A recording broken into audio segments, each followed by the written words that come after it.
good afternoon, and also good night, at this present moment. But once again, welcome to everybody at short notice for jumping in and come see what we're about. Of course, we've got super special guest, and this is all actually started from a tweet with Proverb. I think you said something about I come out of South Africa, and then there's a guy called Proverb, he's one of the big rappers, and he started tweeting, and then he tweeted me, and I think the conversation started from there. So I'm very happy that you're here, because I think you'll get to see how much love you got here. And after this experience, you're gonna be asking, so when are we doing it again? So by round of applause, everybody, please give it up to Lupe Fiasco.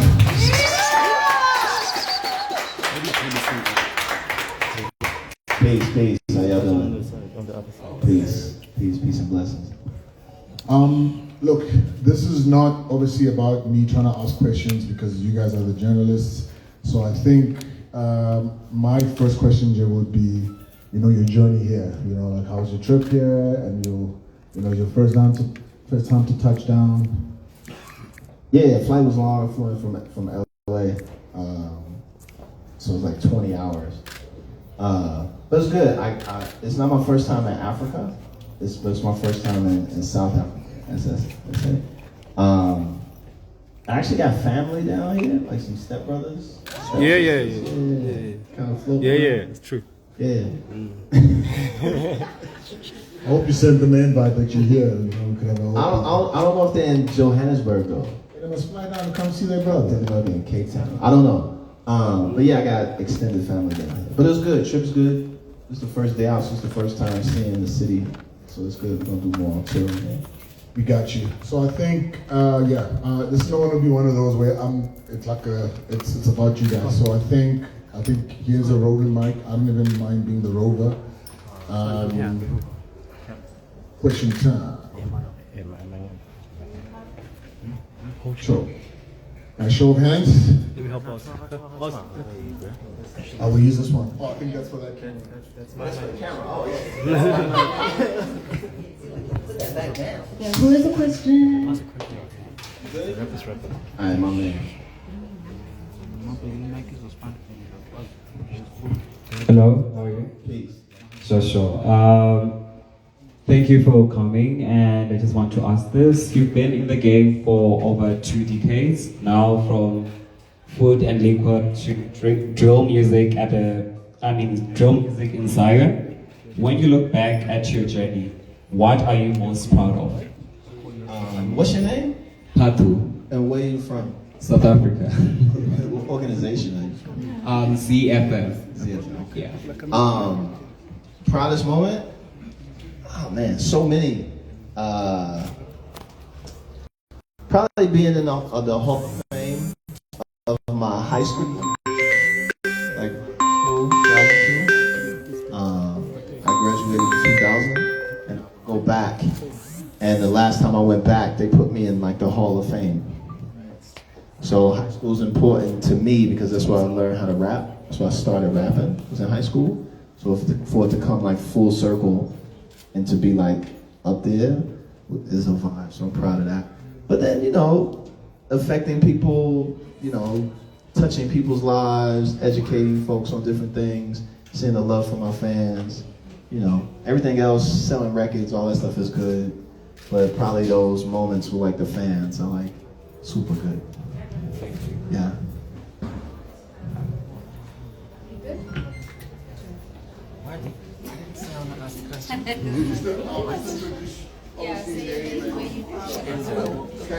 Hi everyone, my name is Sabalom Kavela, and they just put me on the spot. Didn't need to ask a question, but Lupe, thanks for coming. I think a question I have for you is, how much do you know about hip hop in Africa? I mean, different, because Africa's big, yeah. So it's different types and different parts. So I'm aware of a little bit of different areas of Africa and the hip hop hip hop scenes there, but not super familiar. But that's what the tweet was that you brought up, because I was asking like, send me some South African hip hop.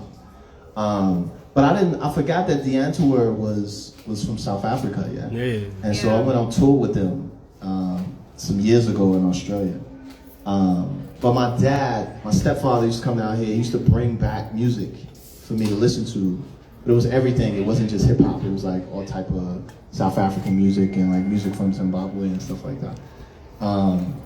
So I'm aware, but I'm not like super aware. That's why I was looking at the wall to like see like who was who and what was what. Yeah. Yeah.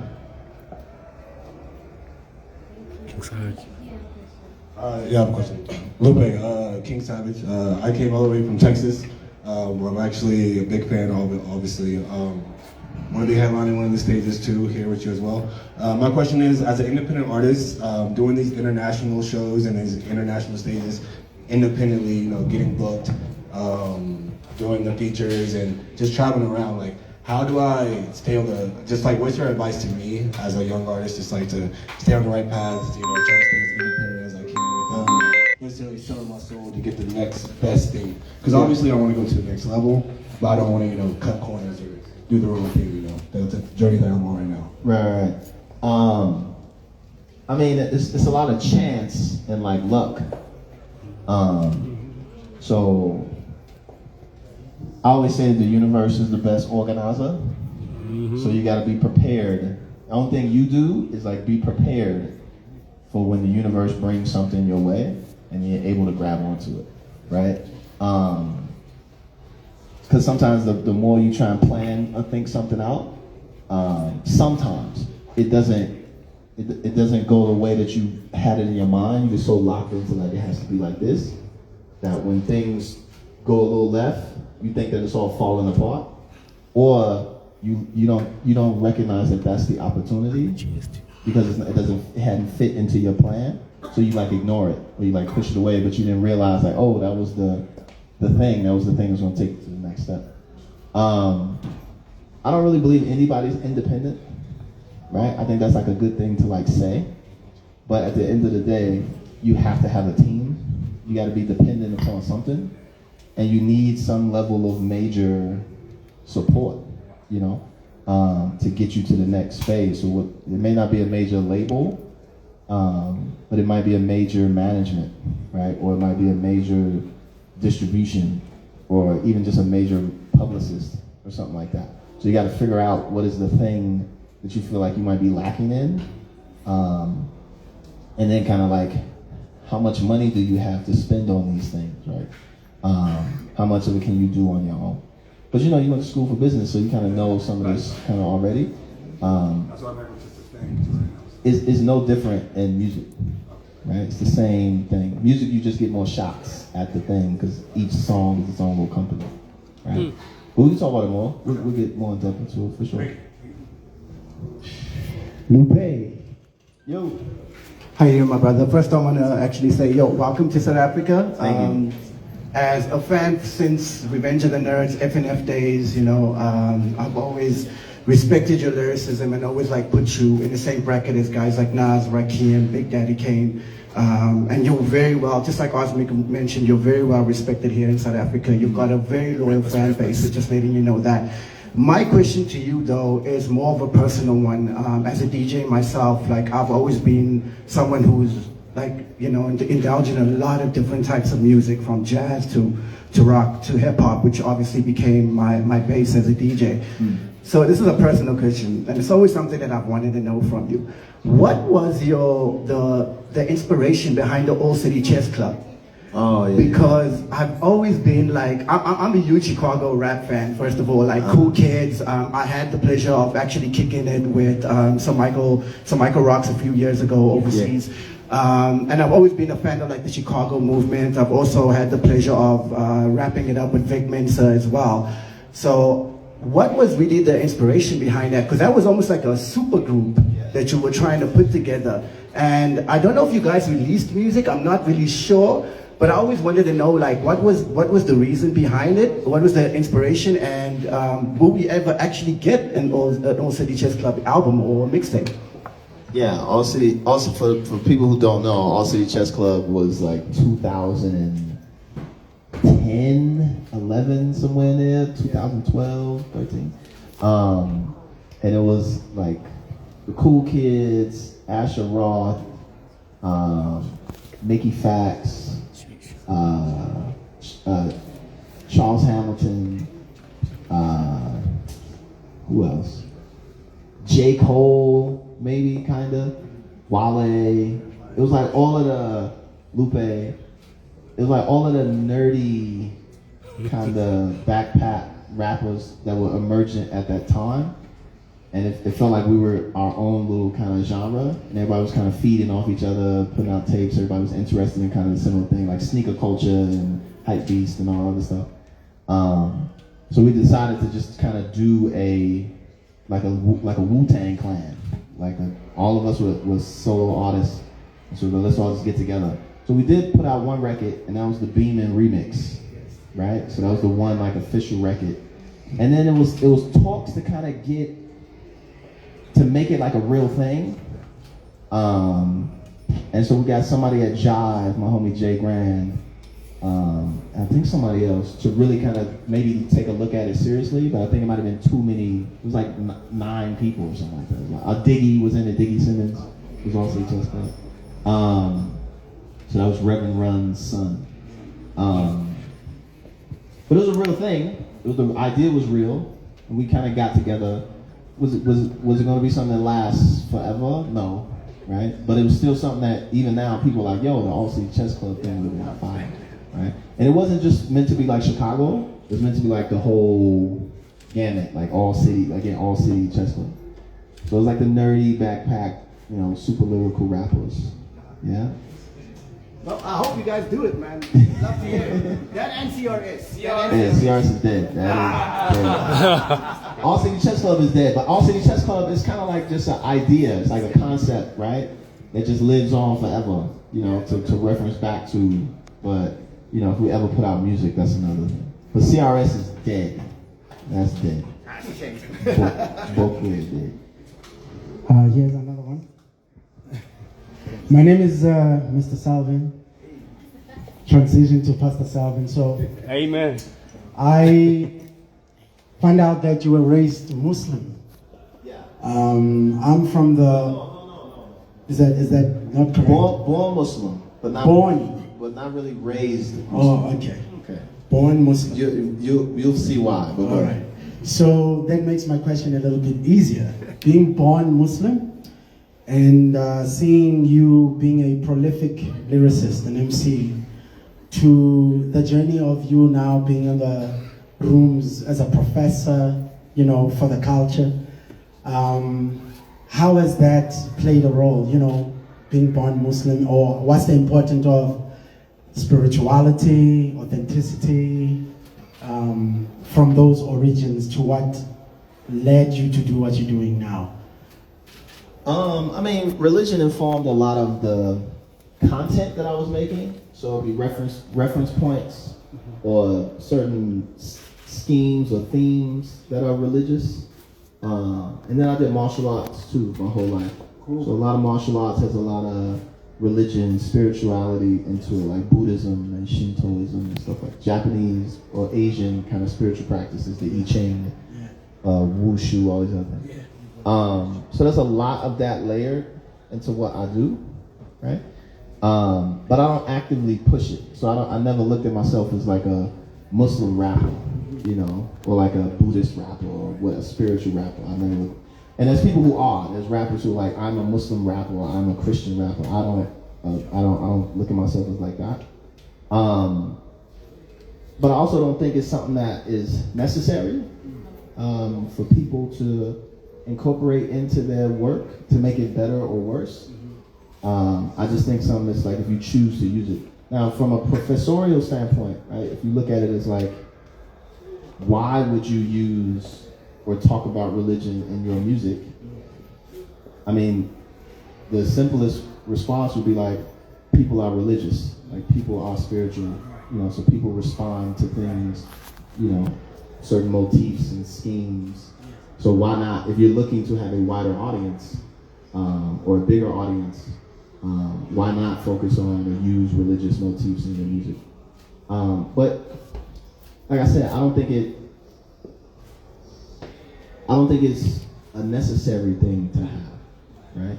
And the limits of it, where it is in my music, is me either referencing it just as a reference point, but I'm not trying to push. Like I'm not trying to get my album to make you Muslim or make you Christian or make you Buddhist, right? But hopefully you can still use it in some capacity, no matter what religion you are. All right, cool. DJ Max. Yo. Look, I collect records, I play, but I don't want to bore you. I'm more concerned about your current state of mind.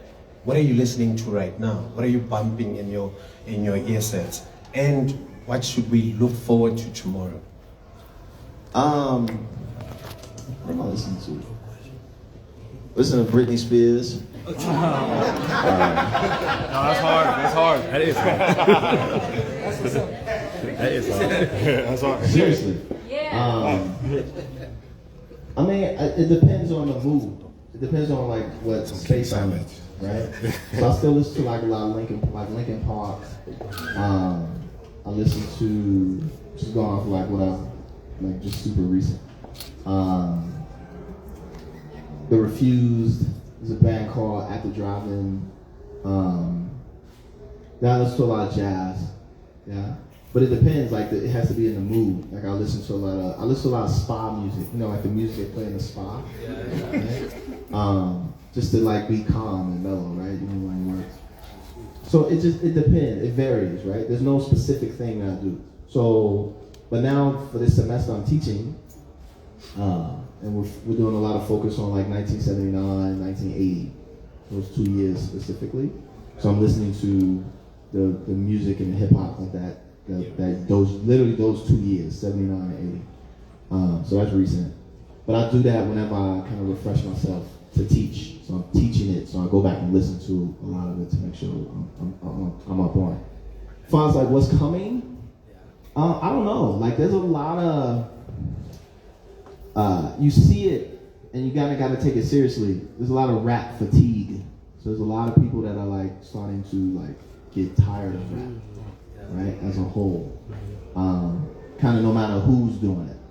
You know, big artists, small artists, whatever. It's just because it's so saturated, super hyper saturated.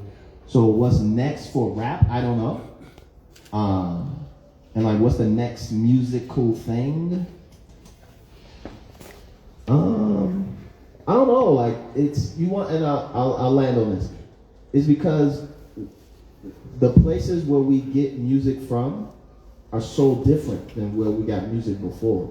So even now, people say, "Oh, I get my music from Spotify," but really, you get a lot of your music from Instagram, right? Or a lot of music from TikTok. So it's a different experience with the music, right? It's a different, like the amount that you're listening to. So I think whatever it's gonna be is gonna be something that's more optimized for that space than like listening to it on vinyl or listening to it even on Spotify. So I think a lot of that is gonna change, and I don't know what type of music that's gonna be.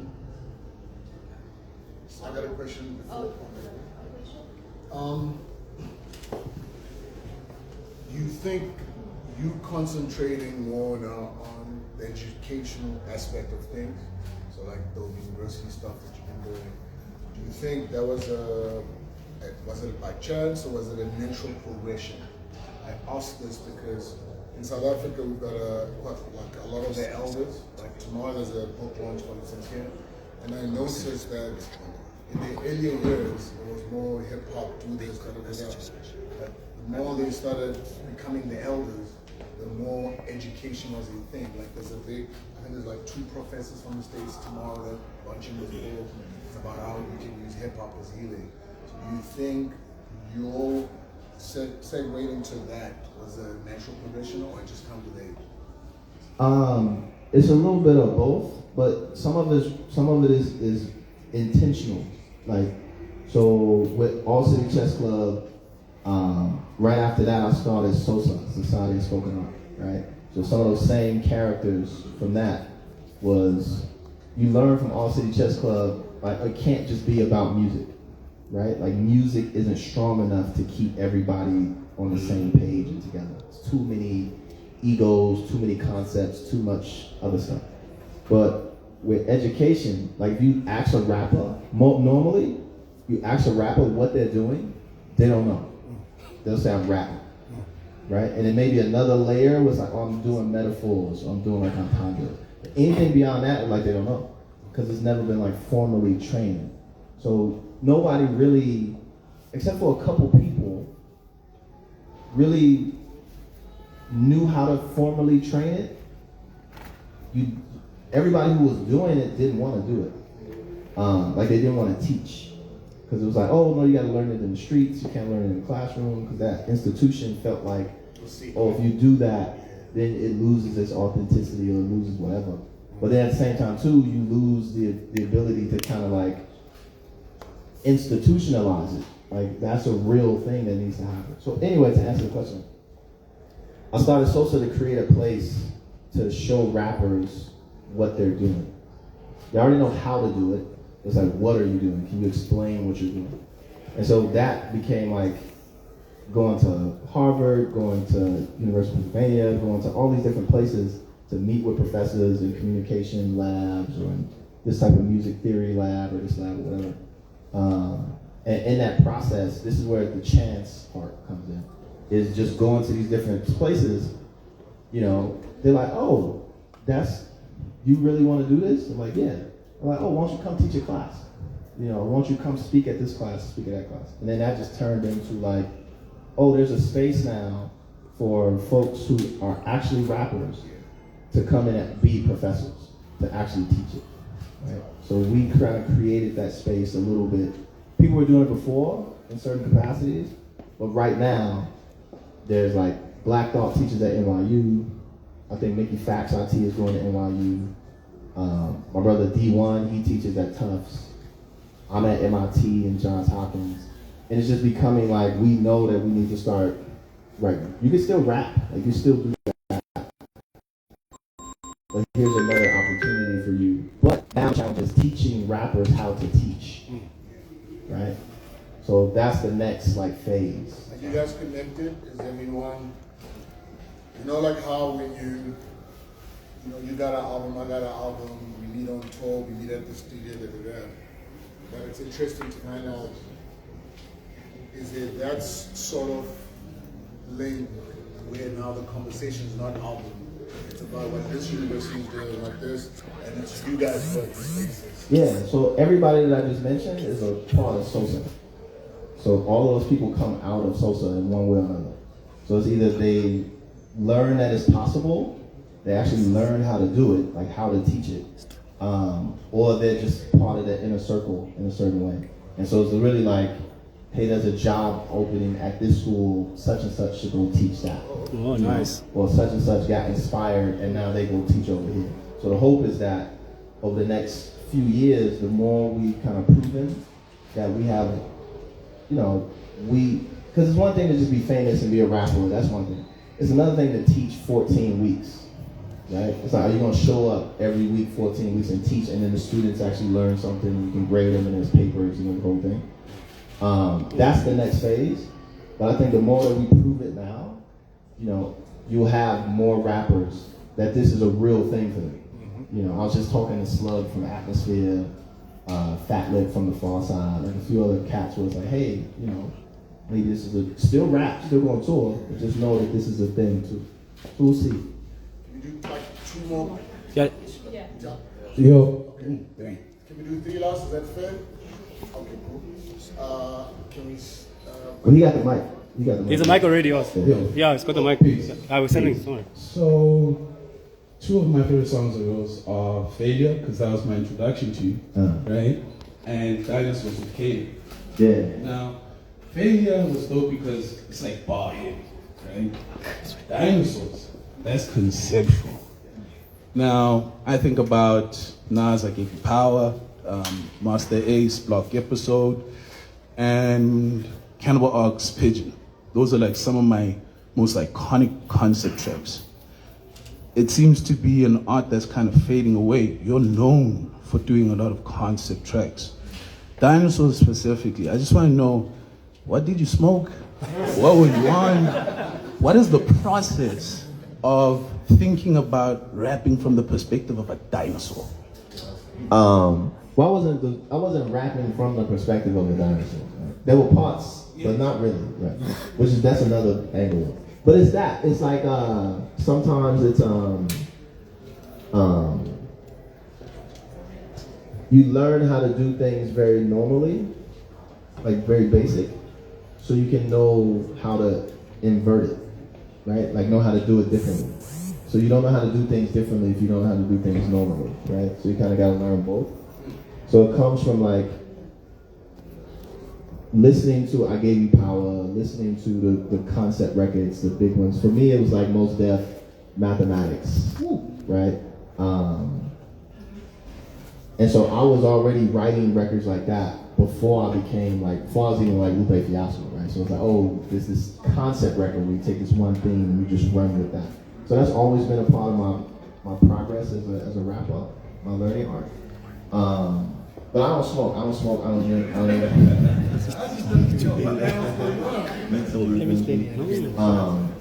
but but I also don't have that many, I'm not trying to prove anything to anybody, and I'm not trying to fit in with anybody, right? So that might be the weed that you hear, right? I'm not trying to be like everybody else, right? So in that space, now you're doing all kinds of shit. But it becomes like, I don't have that many options left because I'm not doing what everybody else is doing. So now I have to do all this weird shit because I can't do any of that other normal stuff. But I can do the normal stuff. So it's really just picking and choosing when to do it. Picking and choosing, like, has anybody done dinosaurs before? And that is enough, right? The record could have been whatever, right? But it was just the concept was enough to people like, oh, this is a song about dinosaurs. And that's enough for people like, oh shit, like I at least gotta check it out. I gotta hear that. To even just to make fun of it, right? Yeah. And people were, like Joe Budden was making fun of it, right? But that was enough, like it worked, right? So yeah, it's just picking and choosing when and where, what not to and what to. That's really it. You don't need weed to do that. Yeah. What's up, yo, Lupe? I'm Cabello, Brad Packer from the Sobering Podcast. So you've been stressing me for like this for like ever since, yeah. So Yeah. Finally. Big fan. I want to understand like the purpose of some of your abandoned ideas or ideas that you closed. What purpose did they fulfill for you? Righteous Kung Fu, Japanese cartoon, and even First and 15th, the label, like with Gemstones, Sarah Lee, and one. So, like, what purpose did they serve in your life, and why did you choose to close those chapters? Well, First 15th is still running. Like, we still have a full studio in Chicago. We still have artists. We still have producers. So every album that you see is still First and 15th. My partner Chill, he just got out of prison, so he's home running all of this stuff now. So First 15th never stopped. We went through a bunch of different artists, right? And even some of those artists are still out being artists, just not with First 15th. So First 15th is still around. Righteous Kung Fu was like my first fashion thing, dipped into fashion. And it was more just like learning. It was a collaborative too. It was like a bunch of artists, like visual artists, kind of putting them together and then using me as a platform to kind of push out like products and stuff like that. But it's when you're working with multiple people with different visions, people have their vision, they want to do this, people want to do that. Especially with artists. Artists are very ADHD sometimes, right? What was the second one? The Japanese cartoon? Japanese cartoon is never dead, right? It still exists to this day. We still perform. So we just performed one of the records in Ocean, in California. So that'll always be here, right? But certain things you don't need to keep like pursuing, like actively. That don't mean that it's dead. It's just that I don't need to keep like putting it. Sometimes it's just do one really good thing, right? And that's enough, right? So for me, Japanese cartoon, even some of the fashion lines, it was I'm just gonna make one thing. It's only built to make one thing. And once it makes that one thing, it's done. You know, and if I don't have a good idea to make anything else, then I'm not gonna make anything else until I get another good idea, and then I'll make another one. So that's kind of the creative process. It's not big. It's not based on like commerce or like marketing, right? It's based on like really being like creative and having a really heavy filter for when it's not satisfactory. You don't do it. You only do it when it's right. Yeah. Then you're on the last one, right? Second last, just two more. Yeah. Just two more. Sure. Yes. Hi, Lupe. I'm Jamila from the Maiden Guardian, but also a huge fan. So thank you for being here. So I was wondering, I saw you back on Instagram Live these days. Yeah. I mean, it's hard to catch over here because it's usually like 2 a.m. or something. Oh yeah, it is but, like late. Okay. Yeah, so I didn't really see what exactly you're talking about, but I think there was one where you were going hard at like religious fundamentalists and transphobia and like all that stuff. So I was wondering, like, what prompted the decision to go back online now and to have those public conversations? Because I know you did a lot of it during COVID. But also, secondly, I guess, looking at the climate in the US or even worldwide, like the political climate, what do you think overall is the role of an artist in times like these, right? If there is one. Some artists shouldn't say shit, right? Because they do not know what they're talking about. And not just music artists, like journalist artists, you know, or political artists, you know, or what have you. But I think like the world is in crisis right now, right? Because America is in crisis. America is really in crisis. And the far right and like Christian nationalism is a problem for the world, right?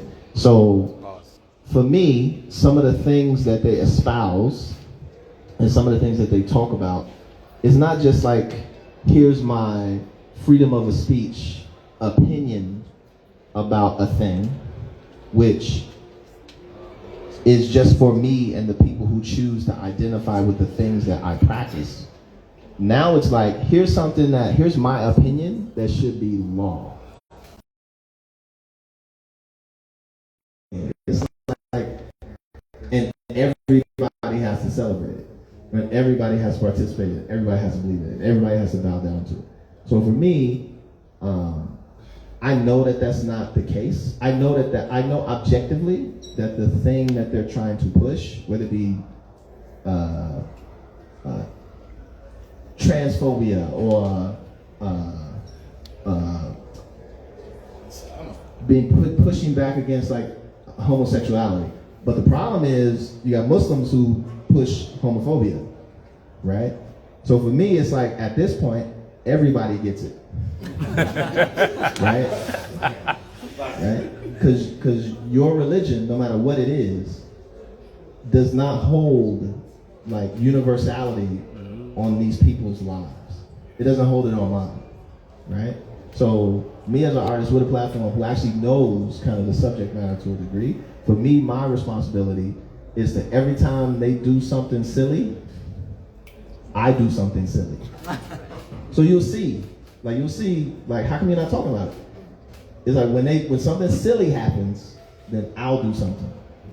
And so I'll go to the news, I'll see something silly, and then I'll go do something. And then they'll do something, then I'll do something. You can't really connect it other than me telling you right now that that's what I'm doing. So whenever you see me post, it's because something in America, somebody did some silly shit or said something crazy. So it's like, okay, somebody needs to say something, to combat that. So during COVID, it was during COVID. It was for vaccinations and stuff like that. So at the end of the day, it's just to create counterpoints and rebuttals, so these things can't freely happen. Because I really believe that in a few years, like America will be at war with itself. And I don't want that to happen. So if there's something that I can say or speak to or get somebody to change their mind or be hesitant about a thing, then I'm going to say it. And then when it's all over, I'll leave Instagram again. Cool. So there's one more, yeah? Yeah. Okay. Thank you. Hi. Sorry. Hi, Lupe. Hello. I'm Nungulebo from Back to the City, and this is my girl. Larato from Back to the City. So we have a two-way question because we want to save time. Okay. As you can see, we're in our hip-hop museum, and museums are a way to celebrate and preserve culture and legacy. So I would like to know, how would you like your contribution to hip-hop be remembered in spaces like this? Okay.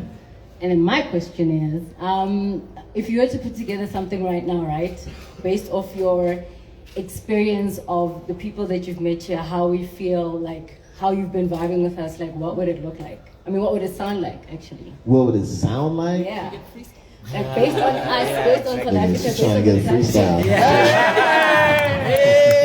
You see that? She's like, yo, what if you just rapped about what just happened right now? That's not gonna happen. However, yes. like I'm saying, what would it? I'm not asking you to rap, but I want to know, like, what has been your experience of us as a people, as a country? Like, what would that? Right. You know what I mean? Like energy-wise, like feel-wise, like Yeah. even based off this room alone. Like, Yeah, I mean, it's a. I hear you. The first question was, how would I want to be remembered, right? In spaces like this. I mean,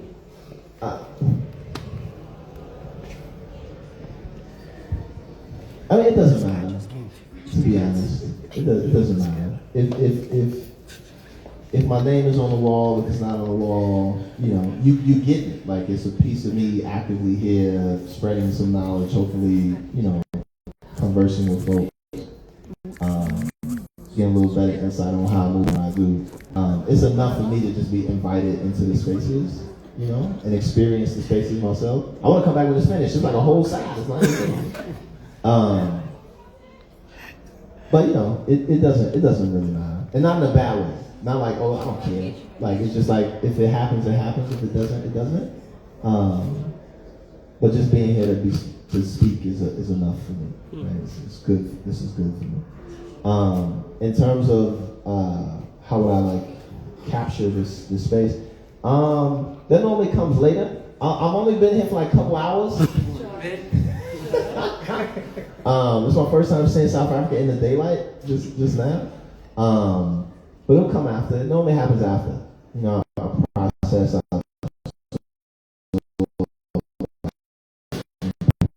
But as a it's been great.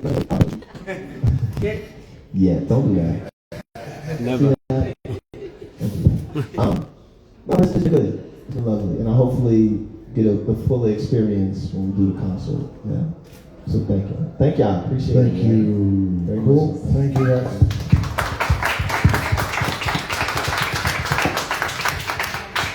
Much appreciated. Thank you once again, guys. Hope to see you guys tomorrow. We're going to rock out. It's going to be fun.